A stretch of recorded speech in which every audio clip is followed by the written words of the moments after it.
Hello and welcome to Bright Talk. I'm Deb Calvert, and today I'd like to address sales managers, sales trainers, and others who support sales professionals. Regardless of your title, if you're spending time with sellers and offering something you call sales coaching, then this presentation is for you. And it's also for you if you think sales coaching might be a good idea for people on your team. We'll be covering a whole lot of information that will help you to do it right. I think in the interest of full disclosure, I have to admit that there's something that has really been bothering me lately. What's been bothering me is that sales managers are tasked with so many jobs and so many different roles that it's practically impossible for them to be effective, as highly effective as they want to be as sales managers and sales coaches. And then on top of that, sales managers in most companies don't get the training and development and support that they need to transition into a sales manager role. And then when it comes to sales coaching, well, there's even less training, and there's only this vague expectation that somehow they should know what to do and how to do it. So that's what this webinar is about. It's about addressing the unreasonable expectations that every sales manager or sales trainer or sales business partner is automatically capable of being a sales coach. Before we go any further, I think I will pause just a moment to properly introduce myself. As I said, I'm Deb Calvert. I'm the author of the bestseller, Discover Questions, Get You Connected, and of the award-winning blog, Connect to Sell. Be sure to link with me on Twitter or Google Plus or on LinkedIn. You'll see my handle there on screen along with my email address. What I do is I conduct sales coaching, sales training, and sales research, as well as working in the leadership space. And those two disciplines, they converge in my current work, which you may have heard about. It's the movement to stop selling and start leading. Like most of my work, it's based in research directly with buyers. In my corporate role in a Fortune 500 company, and in the 10 years since then, since I went into business here at People First Productivity Solutions, I've trained and I've coached nearly 100 sales coaches. And I've also coached hundreds of sales reps and sales managers. So I see firsthand the struggles, and I'm really sympathetic to what's going on out there. Now, there are some very valid reasons that senior sales managers want there to be more sales coaching throughout the sales organization. For example, the average ROI on an investment in sales coaching is pretty impressive. According to the ICF, the International Coach Federation, the average return on the initial investment in coaching is 7 times greater than the investment. Now, this is applicable, that statistic is applicable to all types of business coaching, like executive coaching and coaching for personal or team effectiveness. But, as you might expect, the return on sales coaching has been shown to be even higher. But there's a big if. The ROI on sales coaching is even higher if the sales coaching is truly coaching and not other activities that often get labeled as coaching. So that begs the question, what are the right sales coaching activities? And we'll keep this at a very high level for now, and we'll keep drilling it down as we proceed here. Here are the big themes to keep in mind when considering what does and what does not yield the maximum impact that sales coaching can have. So first, a sales coach who is highly effective, is skilled in promoting self-discovery. In other words, the seller discovers for himself or herself rather than the coach telling them the things they ought to know. Another hallmark of highly effective coaching is that the coachee, the seller, is open to feedback and change. So the environment and the coaching connection has to be optimum so that they are comfortable being open to that feedback. Additionally, when it's most effective, coaching is focusing on skills development, not just on sales performance, which is a more managerial type function. In the places where coaching works the best, coaching is routine. It's not something that only happens once in a while. It's not an afterthought. It's not what's done to the people who are performing in a low point. It's routine. It's for everyone, and it's regular. And not only that, there's a framework. It's not haphazard. There's a very specific way that coaching is done. And when all this is in place, sales coaching produces strong results, especially in your mid-level performers. Now, here's what one study found. This is from the Sales Executive Council. And in the Sales Executive Council's research, the measure was the amount of time a sales manager who was doing quality and bona fide sales coaching activities, they were measuring those sales managers, and they were looking at the amounts of time spent on that kind of coaching and then correlating it to the team's percent to goal performance. The number of hours they chose to define as low, they're in the left-hand bar, that was 20 hours or less per month. The average amount of coaching they designated was 23 hours per month, and the high was 35 hours or more per month. Now, that is spread across an entire sales team. This is the amount of hours measured by a sales manager performing these coaching activities. And what they found, as you can see here, is that the optimum per manager per month is 35 hours or more, because that's what yielded results. For a strong team that is exceeding goals by 7%, a sales manager would spend about 35 hours per month on pure sales coaching activities. In that study, by the way, this was for a manager span of control with 6 to 12 sellers, and those 35 coaching hours per month were either in field alongside the seller or on the phone alongside the seller who was making calls, and it also included time spent, coaching time, spent to follow up and reinforce training with role play, planning, and other coaching activities. Now, what a difference, right? 20 to 35 hours. What a difference 15 hours a month can make. If we break it down, 35 hours is less than 2 hours per day or less than 10 hours per week. We'd say that it's about 20 to 25% of a sales manager's time on the job. It's important to remember, though, that these were quality coaching hours, so there's a qualitative and a quantitative influence at work here. Spending time on activities that are labeled as coaching won't give you the impact that spending time on true coaching activities will. So hang on, we'll get there to really explain more and more about that distinction. But first, some additional and very recent information that helps to make the case for sales coaching. This is from the MHI Global Sales Best Practices Study in 2016.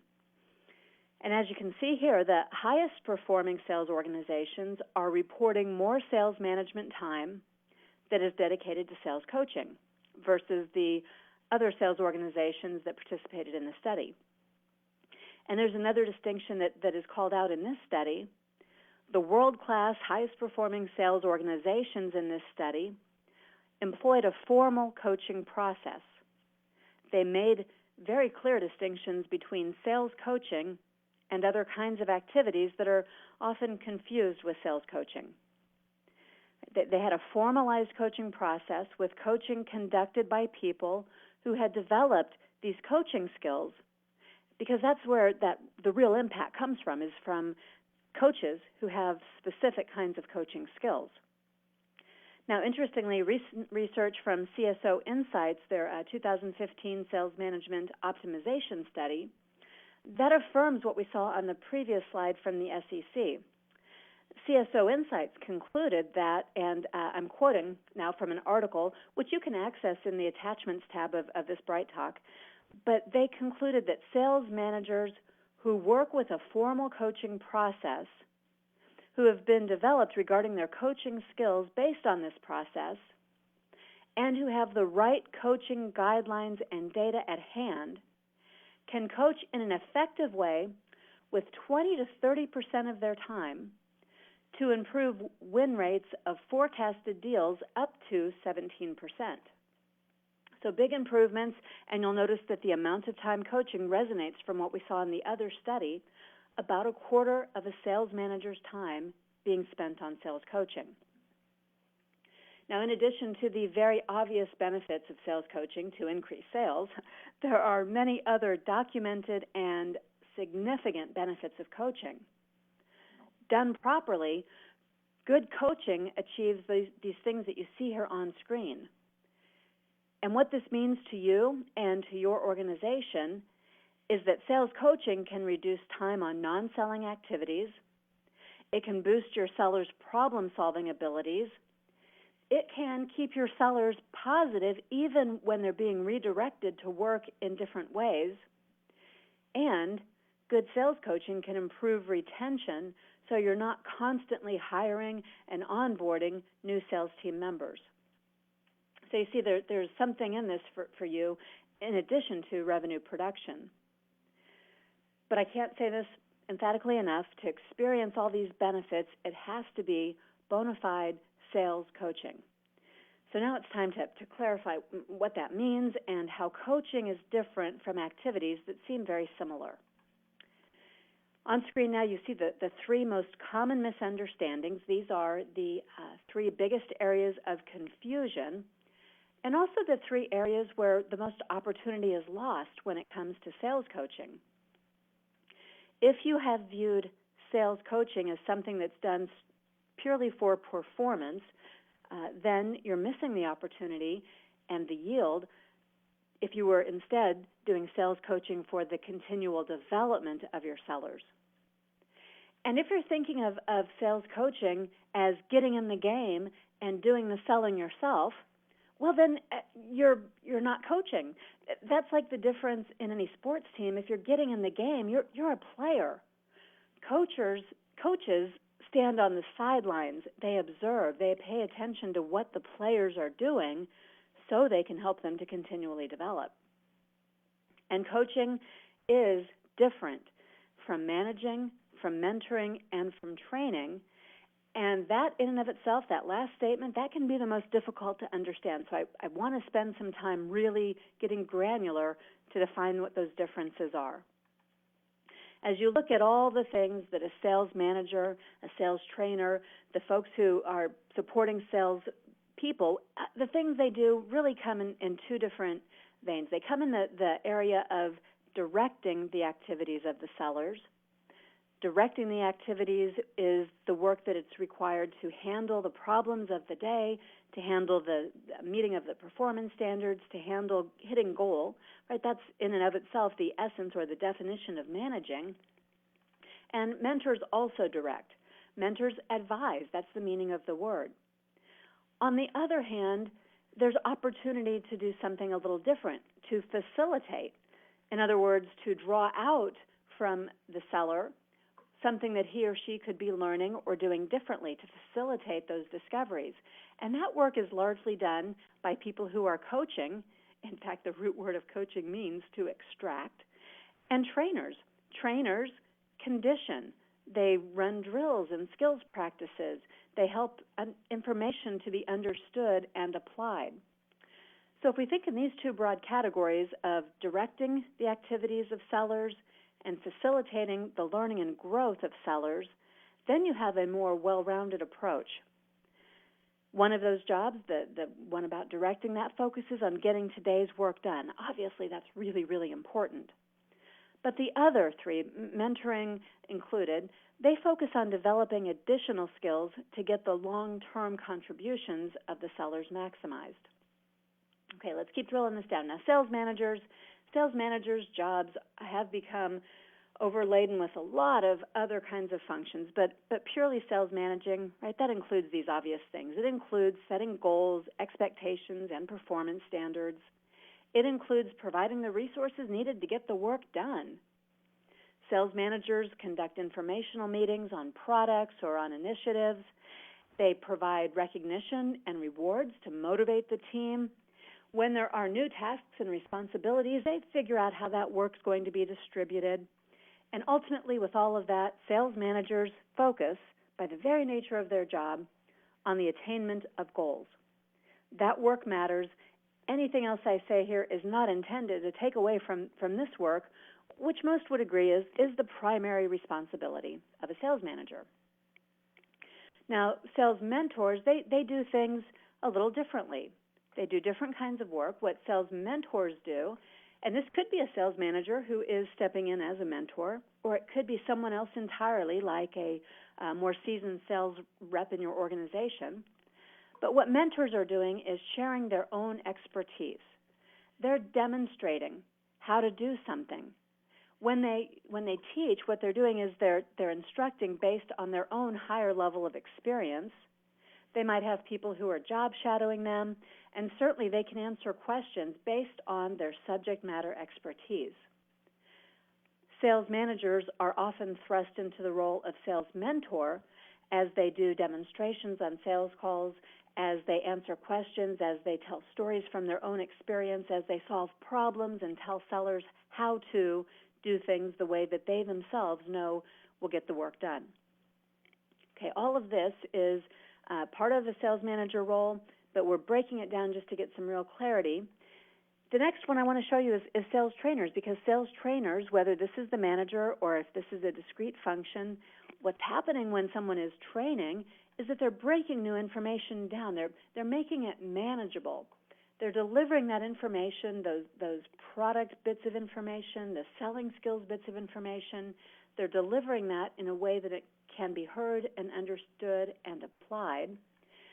They're also hopefully facilitating some skills practice so that the information being delivered can be internalized and used by the individual. And they're helping the sellers to work through and to calibrate what they've known before with what they're learning now so that they can reflect on it and integrate it into what they're going to do. Now, all of that is different from sales coaching. Sales coaches are doing something very different, and this may surprise you. It often does surprise people when I introduce this information to them because they've not ever seen an example of it. But pure sales coaching does this. A coach asks questions of the seller, and the purpose of asking those questions is to extract information that the seller already knows and to facilitate the seller having some self-discovery around new ways they could apply that information, or awareness that there might be something they don't know that they'd like to know. And coaches do this through questions because mentors are the ones who are telling, and mentors are the ones who have superior levels of subject matter expertise. Coaches are tapping into the information, the confidence that needs to be built inside the seller. And that's why coaches also listen really well. They actively listen, and they play back key information that they've heard from the seller or that they observed on the sales call so that there can be an even greater degree of critical reflection, because from that acknowledgement of what's going on, from that self-discovery, a salesperson is much more ready, willing, and able to set some goals and to plan for themselves how they will develop the skills they need. Because coaching is all about empowerment. It's about getting the seller to be autonomous in acknowledging what they need, having recognized it, wanting to set goals to achieve at a higher level, and to find ways that they can do that so that a sales manager doesn't constantly have to be the one figuring that out. Let me just show this to you one other way to bring out an additional point. In this little box model, we're looking at what is the difference. And you see here now where the emphasis would be. So looking across the two quadrants at the bottom, this is about the mentor and the manager. What they have in common, mentor and manager, is that they are focused on their own abilities. They focus on their own abilities and ways they can impart what they already know to the seller. Whereas the coach and trainer are focusing instead on the abilities of the seller, the learner, and trying to find ways that they can maximize those strengths and identify those gaps so that the seller is ready, himself or herself, to do something about it. The other thing you see in the box model here is the format of delivery. Right? Trainers and managers, they often, over on the right side, they often are delivering to a group. They're delivering to the people in their sales meeting or their training class. The message they give, even when it's one-on-one, is largely the same over and over again. whereas coaches and mentors, they tend to be a little bit more focused on the one-on-one interaction. And because of that, they are able to tailor and customize what they are offering directly to the seller that they're currently working with. So all these distinctions, they really matter. That was a pretty high-level overview. Here's one more snapshot just between the manager and the coach. Different priorities lead to different responses. And I've given you 3 situations here. You'll see what they have in common is that sales managers are focused on the needs of the group and the company. That requires them to be focused on performance and to be expedient on getting things done. And they should have a desire to make every sale. Sales coaches, on the other hand, are focused on the needs of the individual and his or her development of critical skills. That requires, wait for it, this is a tough one, that requires missing some sales, not making some sales in order to fully understand the seller's gaps and then to promote self-discovery so mistakes that are made will become learning opportunities. Coaching requires doing less for the seller and drawing him or her out more to develop and demonstrate skills that they can use autonomously. Sometimes sales managers do and think for sellers. Sales coaches don't. They challenge sellers to do and think for themselves. Now, what I'm describing here for sales coaches requires a different mindset and a different skill set, too. And that's why not everyone is cut out to be a sales coach. And there is no shame at all in that. It's just a fact. It's no different from me not being cut out to be an opera singer. I don't have the skill set nor the mindset, and I certainly don't have the desire to pursue that avocation. And that's okay. Now, obviously, in this brief time that we have together, I won't be able to teach anyone how to be a sales coach. I'll give you some alternatives for learning that later, but in the meantime, let me give you a high-level overview only of the most critical skills, because they aren't quite as simplistic as they appear to be at first glance. My intention is it's to help you sort out for yourself whether or not these are skills you have and want to apply a little differently as a sales coach, or if these are skills that you want to acquire, or if these are skills that, frankly, are outside your wheelhouse and not of interest for you.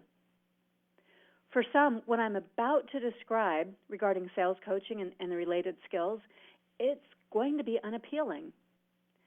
Let that be a hint for you that sales coaching may not be your strong suit. And remember, that's okay. It just means that you'd be well served by finding a partner who's more adept at sales coaching. That will free up your time to manage, mentor, or train. So taking these one by one, and what I want to do here as we breeze through this high-level overview, these are some critical coaching competencies, and I'm going to selectively call out some that are not as self-explanatory as the others. I'll also make mention of the ones that are most misunderstood and misused. Everything I'll be showing you here is based on coaching for development, not managing for performance. When it comes to planning skills, coaches, well, they don't plan the sales call. They don't plan the time that they're going to spend with the seller. Instead, they ask the seller to do that work. That way the coach can see what's being set up effectively and what's not. But at the same time, the coach is also trying to set the seller up for success. So there might be, for example, a pre-call planning time where the seller is working with the coach prior to going in field. Whereas managers might just hop in the car with the seller, a coach is going to spend more deliberate and focused time to gauge how the seller prepares and then to promote self-discovery around improving preparation. Prior to being in front of a customer on a four-legged sales call, the coach is also going to set some expectations with the seller. If this is going to be purely an observational call, the coach tells the seller that up front and then sticks to that no matter what.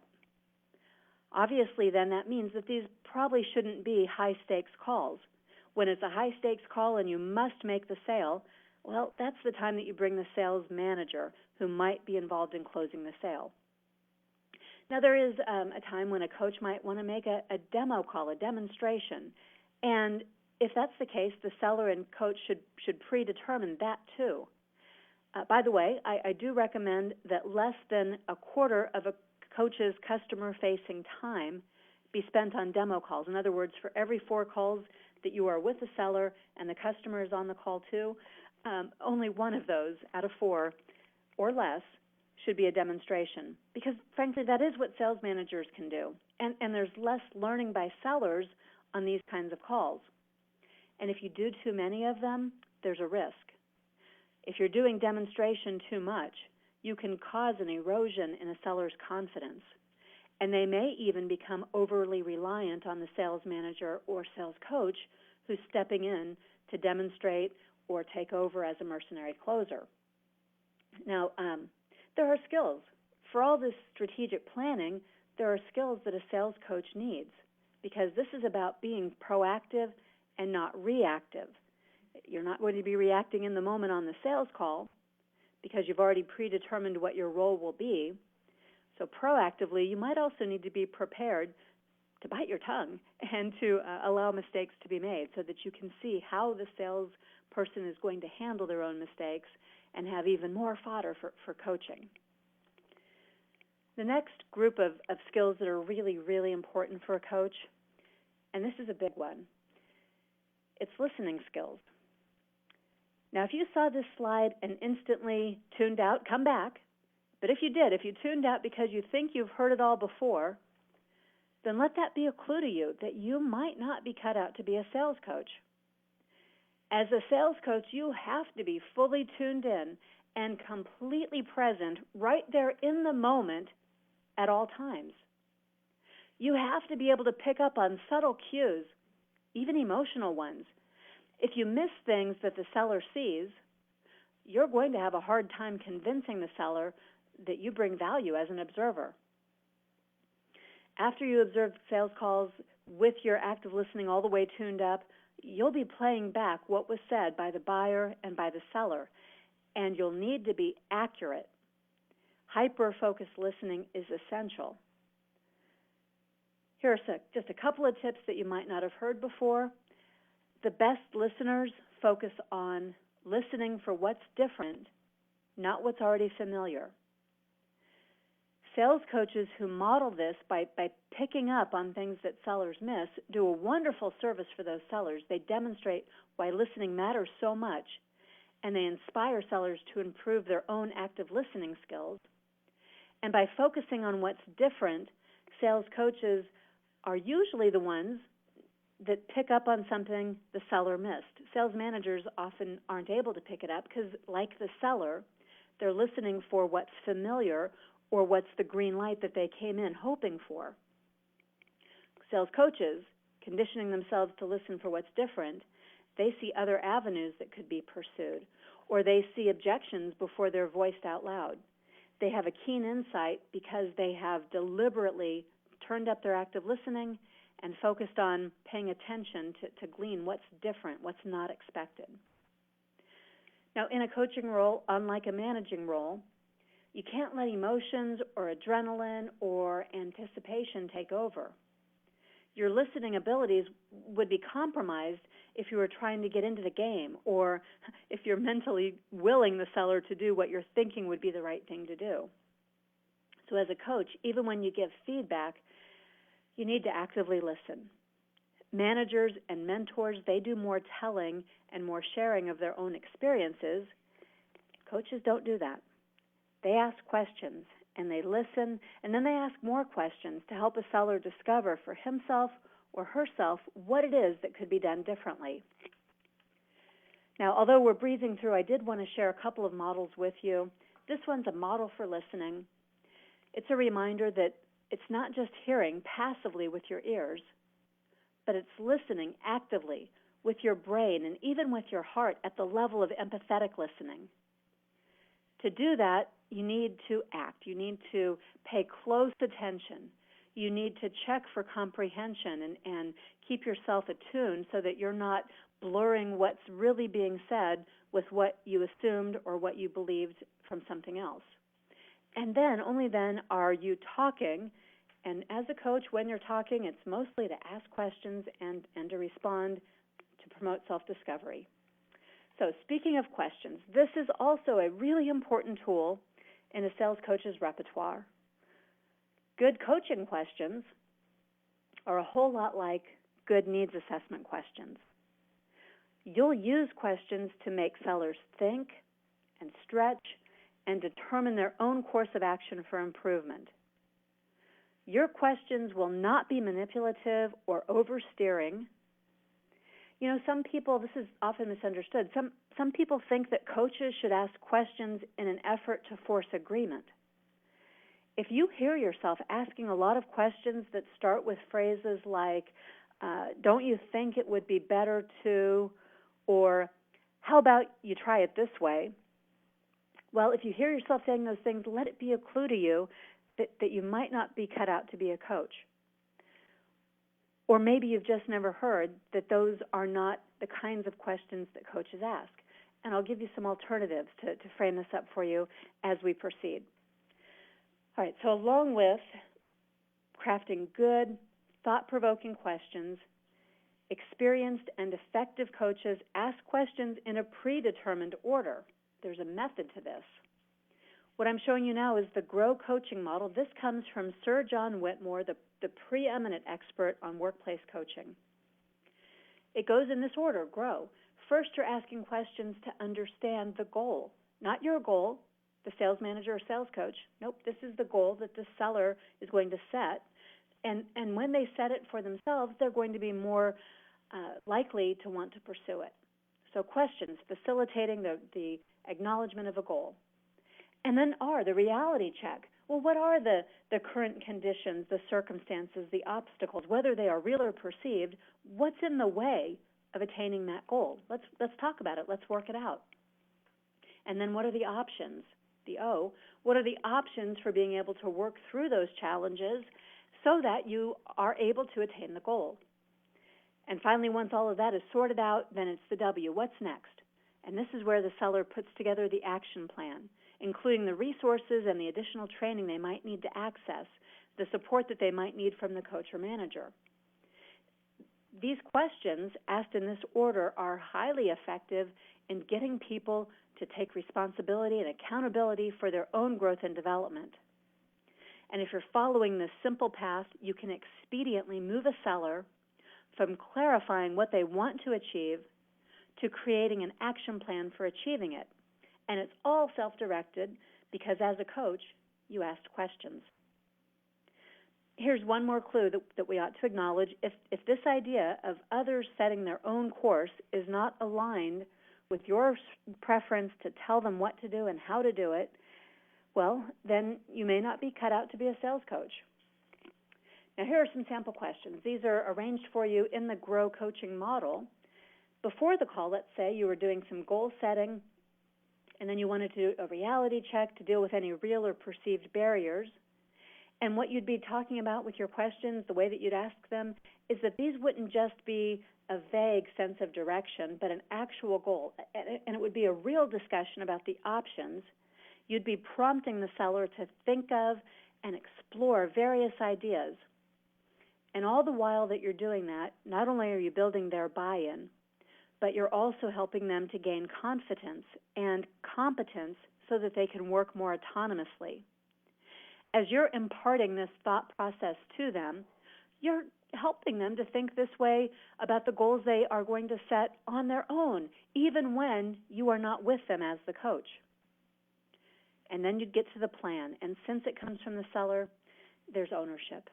And there is a much, much greater likelihood of follow-through on these actions. And it's this sort of framework that makes coaching, good, quality sales coaching, able to have the impact that it does, getting people above goal, getting higher levels of performance, getting to world-class levels of achievement. It's not the coaching, the time spent on the coaching where the magic happens. If that were true, then it would only be the sales coach who is capable. but it's the multiplier effect. It's the coaching and what it imparts to the individuals and the way that they grow and are able to attain at higher levels on a long-term basis. That's where the magic happens. All right, one more high-level skill here, our big overview, and that's around giving some feedback. Coaches ask questions primarily, but yes, they also give feedback, and there's a process for this too. And the intention to allow for self-discovery is still the same. Those same kinds of questions that you use in debriefing after a call, and that same sequence about setting goals and determining what will be different next time, right? All of that can apply here as you're giving feedback. Self-discovery is on top of the list because this is different from managerial feedback. Coaches will start by asking the seller, what do you think you did well on the call? And don't let them skip that reflection and don't let them jump straight to what they want to do differently next time. It's important to get this foundation. What did they do well? That's the foundation. It's the behavior that you might want them to recognize so they can replicate it in the next call, but it's also the platform. Their strengths are their platform on which they're going to go after their areas for development. So they need to recognize it. They need to give themselves credit for that. And once they share a couple of positives that they can remember, as a coach, you might like to add one or two. I like to state an observation of something positive and then ask a question like, by the way, why do you think that mattered in this call? Or, tell me more about what led you to do it that way. Because what I'm looking for here is the self-discovery and their ability for that positive not to have been accidental or happenstance, but so that it can become something that they use more frequently. Once they share those positives, and I've given them some feedback on one or two additional, then we are going to move into deepening the understanding of what they could do differently. We're repeating the same process. We're asking them to give one or two areas of improvement. My favorite question for starting that is just simply, if you could rewind the sales call, what would you go back and do differently? It's a non-judging way to ask, and it is pretty important for the seller to be able to pinpoint the place where things started to go awry. So this notion of being able to rewind helps them to replay and recognize the domino effect from their own actions. And then after they give some of their feedback about what they'd like to change, right, you also limit yourself to one or two additional critical key changes that need to be made. And that's also done best with a mix of statements and questions. Well, those are the critical skills, and again, we have just gone very high level. This last skill set and mindset to cover is not so much a skill to develop as one to be okay with. One of the most common questions that I ever hear from sales managers who want to do more sales coaching, and they usually ask this with a bit of a sense of bewilderment, that question is, well, what is it then? What am I supposed to do on sales calls? And I get it, because sales managers, they've always been so good at interacting on sales calls. This is like putting baby in the corner. But it's okay to do nothing except observe and take notes on a sales call. There's tremendously high value in doing that. I do recommend note-taking. It captures important information. It redirects the energy that might otherwise cause you to leap into the conversation and take over for the seller. It also signifies to the seller and the buyer that something important is happening here. If you, by the way, could never, ever imagine yourself quietly observing the sales call and taking notes about it, then just let that be a clue that you might not be cut out to be a sales coach. The other question that I get a lot from sales managers who aren't yet sales coaching is, so what do we tell the buyer about why I'm here? And I simply recommend an honest answer. I'm here on the sidelines and not in the game today. Like any coach, I can do more observing, and I can offer better feedback if I don't interact much. Keep it simple. Buyers respect this. They do not have negative reactions to people who are coaching on the sidelines. So you're taking notes about what the seller says, you're taking notes about how the buyer answers and responds, and you'll use those notes when you offer feedback. You'll be able to be more specific, you'll be able to be more helpful with notes than without them. Okay, we're thinking now about you as a sales coach. Just want to do some recap here. There are some barriers. These on screen are the biggest barriers to becoming a sales coach. Some of these may represent changes that you simply don't want to make. Some are temporary conditions that you could move through. Sales coaching will indeed feel awkward until you've logged a lot of hours doing it. Some of the things you see on screen are misconceptions. Remember, this people development is a means to an end. Coaching is proven to improve sales productivity while also developing people. This doesn't have to be an either-or. But if you feel strongly about any of these, give yourself permission not to pretend that you are coaching. You're doing other important work, managing, mentoring, or training, and that's perfectly okay. There is no shame in any of this if you're not cut out for sales coaching. We need sales managers, sales trainers, sales mentors. We need mercenary sales closers, too, at times. If you're not cut out to be a sales coach, step back and let someone else fill that role, working as an extension of you. Don't deprive your sales team of this valuable support and development. Don't cheat your organization of the improved performance that sellers could be delivering if they received true sales coaching. And if it's not you, well, bring in a trained and certified professional who has logged the hours and gotten the professional credentials. That will help ensure that you get the maximum ROI possible. You can aim for 7 times your investment according to the International Coach Federation. An ICF certified coach has put in the hours and received the training and earned that credential so that they can truly help your sellers. Now here at People First Productivity Solutions, we can help. We have a team of sales coaches. We have a great referral network, and we'd be happy to help find someone who is highly capable and qualified in your backyard, in your industry, whatever's going to be right for you. I personally have been coaching salespeople and training sales coaches for over 15 years. We offer a variety of coaching packages. We do field coaching. We do extended engagements via phone. We do role-playing and strategizing with sellers, even by phone, to boost sales performance. We've worked with sellers in tech, healthcare, medical equipment, insurance, education, nonprofit fundraising, advertising, manufacturing, real estate, automotive, agriculture.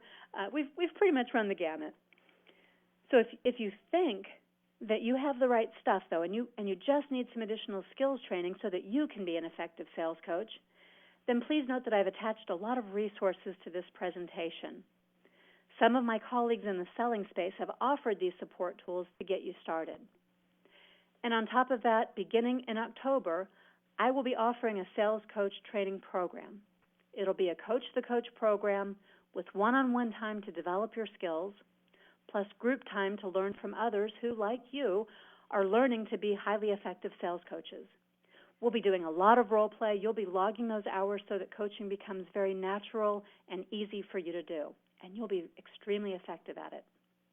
However, I will only take 12 participants enrolled into the program, and people listening to this Bright Talk Live are the very first ones to hear about this offering. We'll start the mass marketing in about 10 days. Participants who receive complete coaching kits from that program will be the only ones who have that full suite of products that we offer. We'll be developing all sorts of skills, the ones we've touched on here, and a lot more. That program is going to be ideal for sales trainers and sales managers who just want to make a greater impact on sales numbers. So here's what to do. If you think you're interested in that program, just email me directly at the email address you see on screen, debcalvert@peoplefirstps.com. I'm not going to spam you. You won't be receiving a lot of annoying emails about this. I know the program's going to fill up pretty quickly. I just need a way to get information directly to anyone who's genuinely interested in learning more about this. Okay, with that, I want to wrap up. I think we have time for just a couple of questions. I've been trying to weave them in as we've been going here, but these seem like a couple of good add-ons here. So the first one is, are you saying that sales managers cannot also be sales coaches and must only be managing all the time? Now, I may have answered this, but I think it's probably good if I'd be very explicit in my response. No, I'm not saying that at all. Some of the very best sales coaches I've ever known had the job title of sales manager. But they were able to wear both hats and to morph into whichever role was appropriate in a given situation.